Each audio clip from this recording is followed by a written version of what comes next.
Hello and welcome everyone, this is Mario.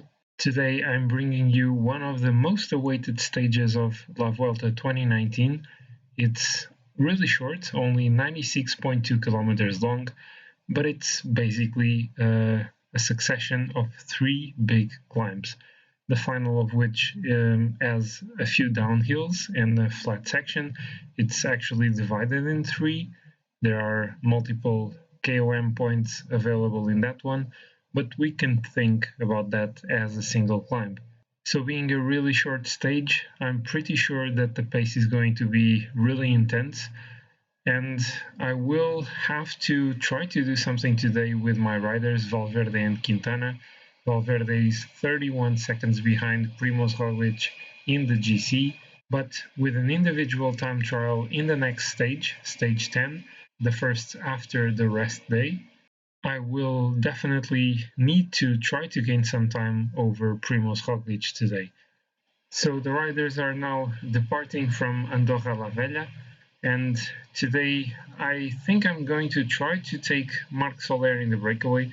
I'll wait for another rider to attack to then try to follow with him. Let's see, Batalin is attacking, so let's try to follow now. So I want to have him in the breakaway for this stage, and the point is that he can be later in a good condition to try and help Valverde and Quintana in the final climb. About Valverde and Quintana, well, today Valverde is not having a spectacular day, a zero race day condition for him. So yeah, in the moment where I really needed a strong day from him, is not really delivering that. So I don't really know what my plan will be. I don't think I can really push the pace very hard during the stage. On the other hand, Nairo Quintana is on a +2 race day condition, so he's feeling really strong on a virtual 82 mountain stat today. So yeah, this is kind of the reason why I didn't really want to quit on Quintana for the GC, is that in the big mountain stages, if Valverde has a less strong day, he will probably fail me, and maybe Quintana might become a better option. And so today we have a tremendously large group in the breakaway, 27 riders. I only have Marc Soler in this one. Maybe I should actually have sent another one of my riders in this breakaway. Let's increase the pace a bit with him. I don't want him to get dropped, but not to waste a lot of energy as well. And probably I will try to get the KOM points with him. He's currently wearing the mountain classification jersey, although he's third in the classification behind Valverde and Roglic, but they are using the green and red jersey respectively. But so yeah, in this group we have Thomas de Ghent, Iturria, Darwin Atapuma, Lastra, Cavagna, Ben King, Marc Soler, Stef Kras, Novak, Van Hooydonk, Francisco Ventoso, also Gebrek Xavier, I always struggle on his name, Batalin Errada, this is Jose Errada, Victor de la Parte, Sisbol, no, not Sisbol, Yetzebol, Dani Navarro, also Esquerra, Mikel Vizcarra, Bernsteiner, Marco Marcato, Sam Bewley, Ruben Guerreiro, Jacopo Mosca, also Delage, Segle, and Mikel Nieve. So there are some strong riders in this group, already about 5 kilometers, 4.5 from the top of the climb, and Bol is approaching the front of the group. Let's try to put Marc Soler in the front as well, so that he can control the pace and try to go for the points. So we are now 2 kilometers from the top of this climb. This is a flatter section. Let's follow Lastra. And oh, his attack was really strong. I have to pace now. Oh, this didn't go really well. Let's follow on the wheel of Bol and try to attack now. I really failed on this one. Soler was only third here. And so after this first climb, the riders in the breakaway lead with 5 minutes over the peloton. Not many riders dropped from the peloton in this one, only a group of 10 didn't manage to keep up with the pace in the peloton. All my riders are still here, so yeah, nothing really significant happened so far for the GC contenders. And so after the previous climb, the Col d'Ordino, it was a really long climb, although not the steepest one. We now have a HC category climb, the Col de la Gallina. It's 12-kilometer long at an 8.5 average with max slopes of almost 14%. So it's quite a steep climb. And let's see how we can do with Marc Soler here. Is apparently the only one who can manage a kind of significant pace. Everyone else cannot really follow. So let's keep it slowly for now and then try to attack closer to the top of the climb. And the pace in the peloton is now increasing quite significantly, and some of my riders are having a bit of trouble following the pace. Rojas is really behind. I need to take him back to the front, Pedrero as well. I'm trying to save a bit of energy with them so that they can protect Valverde and Quintana once Arcas and Oliveira are out. In the meantime, we are 2.5 kilometers from the top of the Col de la Gallina, and we have the first attacks for the KOM points. Let's try to follow Mikel Nieve here. It's a really strong attack by Dani Navarro. Let's see what we can do. Oh, it's not easy to follow this attack. Really strong by him. Wow, that was a really strong attack. Marc Soler is almost out of energy. I cannot follow this attack by Mikel Nieve, I think. Let's try to get the points for second in this climb. Pacing easy with Marc Soler here. And the peloton is pacing so hard that Rojas is already out of energy. So let's now actually try to wait for Dani Navarro here and then go on his wheel with Soler in the downhill. Let's try to maintain my other two riders, Rojas and Pedrero, in this group. It's not going to be easy for Rojas. He's going to be dropped. And Valverde, his energy is being depleted so fast. Wow, this climb was absolutely insane for my riders. Rojas, I don't think he's going to be able to get back.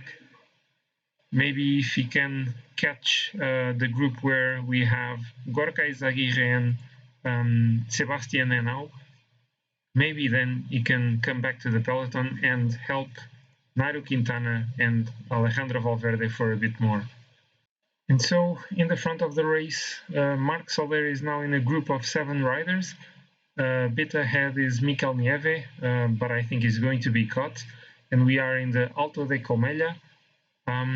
Meanwhile, in the back, Valverde and Quintana are still around. Things are not looking easy, and I think I'm going to make the decision. This is going to be so painful, but I'm going to protect Pedrero. Actually, no, I'm going to drop. Yeah, I'm going to drop Marc Soler to this group already. It's better to have him protecting Valverde than being in the front.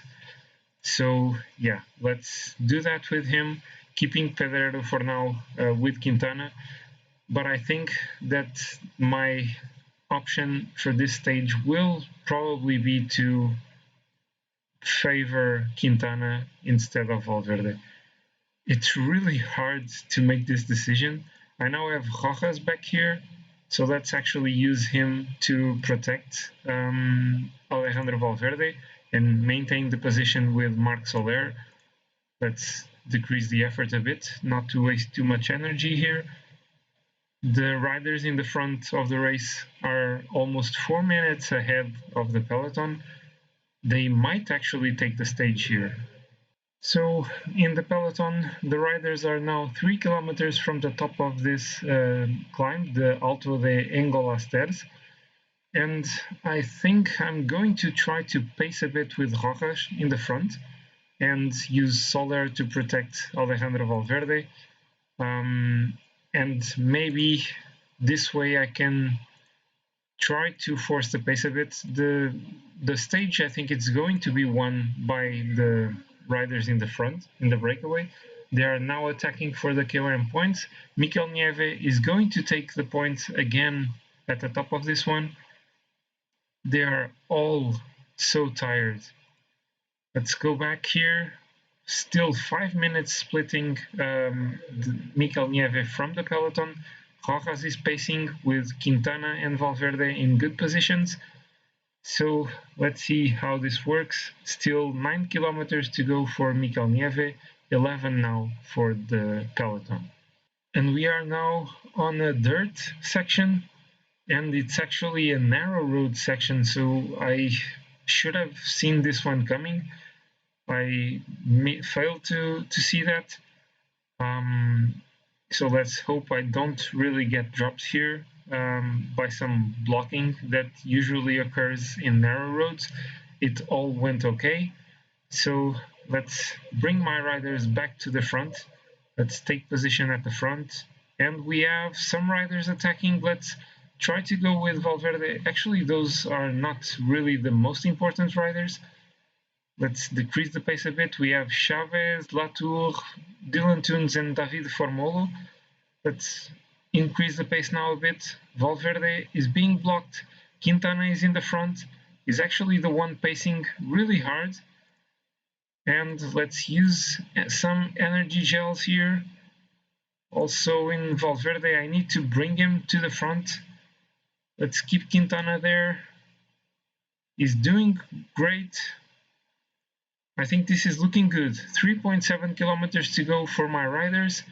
And this time, let's do the opposite. Let's try to get to the front with Valverde and then have Quintana going on his wheel. Let's do this now. Let's hope this works. And energy gel now on Nairo Quintana. I cannot go that hard with Valverde. Let's now do it. Let's pace at 90 with Valverde. And then let's launch Nairo Quintana soon. Let's actually try, I don't know if I should try the attack or just pacing hard. 1 kilometer to go for us. Let's go at 90. We are 20 seconds behind Latour. He is in the lead. And let's go for the stage, Quintana. Come on, let's sprint. Let's sprint now. Oh, this was launched too late. I'm not taking the stage. And who is going to win this? It's Pierre Latour or Primož Roglic. And the stage goes for Pierre Latour, followed by Primož Roglic. And Nairo Quintana is third in the stage. There won't be gaps for Alejandro Valverde in this one. And he finishes the stage in 9th, which is quite good, I think. So Pierre Latour takes the win for AG2R La Mondiale. He attacked early in the final climb and won by inches over Primož Roglic. The winner of stage 9, Pierre Latour, just ahead of Primož Roglic and Nairo Quintana. I think maybe I could have taken the stage. I probably launched the final sprint too late, but still third in the stage is a good result for Quintana. In the GC, Roglic increases his lead once again because of the bonus time he got. He now has 37 seconds over Alejandro Valverde, 1 minute and 19 over Jakob Fuglsang. Nairo Quintana still fourth, 2:24 behind. In the mountain classification, we now have Marc Soler in the lead, tied with Mikel Nieve, so he will wear the jersey once again in the next stage, but now he is really in the lead of the competition. Valverde still leading the points classification, although his lead is really thinned down now. 95 points against 87 by Primož Roglic. The best young rider still Tadej Pogačar, the same difference to Miguel Angel Lopez. And in the team classification, Astana did increase its lead over Movistar. So that was a really strong win by Pierre Latour. He attacked in the final climb with Esteban Chavez, David Formolo, and Dylan Tunes, I think. He managed to hang on in the front and took the stage win, the first one for AG2R La Mondiale. Today, Alejandro Valverde was not having one of his best days. I actually feared that he would lose time in this stage. It didn't happen. He managed to hang on in the favorites group, so he's still second in the GC, now 37 seconds behind the leader Primoz Roglic. And so after this stage, we will have a rest day for the riders to recover from the efforts of the first week. And the next stage will be, again, a really deciding stage. It's going to be the only individual time trial of the race. It's quite a long one, 33.8 kilometers long. It's mostly flat. There are a few hills there, but it's nothing really significant. So I'm pretty sure that this is going to be a day where Valverde and Quintana are going to lose a big amount of time to Primoz Roglic. He's the top favorite for the stage, and he will surely increase his lead in the GC. So I hope you guys have enjoyed this stage. It was really fun to ride, really intense. The pace was really high, especially in the second half of the race. I didn't get the stage win, but Nairo Quintana was third and Alejandro Valverde ninth. So if you have enjoyed it, please click the like button. Also, please comment below and tell me what you think about the strategy I used today, what you think I did good and wrong in this one. And if you're new to my channel, please consider subscribing to it. I would really appreciate the support, and I hope to see you all next time for Stage 10 of La Vuelta 2019 in Pro Cycling Manager. Bye!